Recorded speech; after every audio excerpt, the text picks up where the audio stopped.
তবে কি আমার বিয়ে? আদৌ না, কারণ আমি বিদেশে থাকি। হ্যালো দোস্ত, আজ চাঁদ রাত। চাঁদ রাত বলতে আমাদের শনিবারের রাতকে চাঁদ রাত বোঝায়। আর চাঁদ রাতে আমরা একটু এনজয় করবো না, এটা তো হতেই পারে না। তাই আমি দেরি না করে রুম থেকে বেরিয়ে পড়লাম মার্কেটের উদ্দেশ্যে। মার্কেটে আমি যেটা নিতে এসেছিলাম সেটা অলরেডি আমার নেওয়া হয়ে গেছে, তাই আমি রুমের উদ্দেশ্যে পাড়ি দিলাম। রুমে ফেরার পথে দেখতে পাই এখানে একটা প্যান্ডেল হচ্ছে। তবে কি আমার বিয়ে? আদৌ না, কারণ আমি বিদেশে থাকি।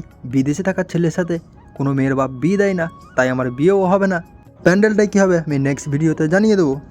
আমার মার্কেট যাওয়ার উদ্দেশ্য ছিল বল কিনতে যাওয়া। আমরা আজ চাঁদরাত্রিতে ক্রিকেট খেলবো, তাই আমি দেরি না করে বলগুলোতে টেপ মারতে আরম্ভ করলাম।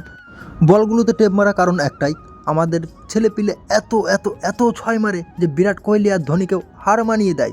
তাই আমি বলগুলোতে এইরকমভাবে টেপ মেরে দিচ্ছি যাতে বলগুলো ডব ভালো না খায়। এখন আমাদের সমস্ত কোম্পানির ছেলেরা চলে যাচ্ছি এয়ারপোর্টের ধারে। তবে কি আমরা সবাই বাড়ি চলে যাব?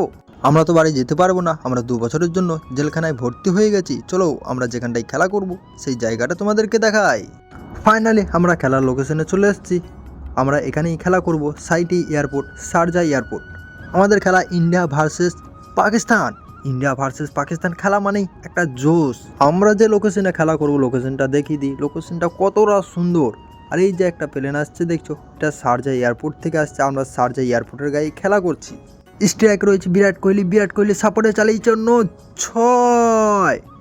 এখন স্ট্রাইকে রয়েছে হিটম্যান রোহিত শর্মা, রোহিত শর্মা সাপোর্টে চালিয়েছে, দেখা যাক ক্যাচ। আমাদের খেলাটা এখন হলো শেষ, যে যে পারবে চলে যাও নিজের দেশ। আজকের ভিডিও ছিল এই পর্যন্তই, দেখা হচ্ছে আবার নেক্সট ভিডিওতে।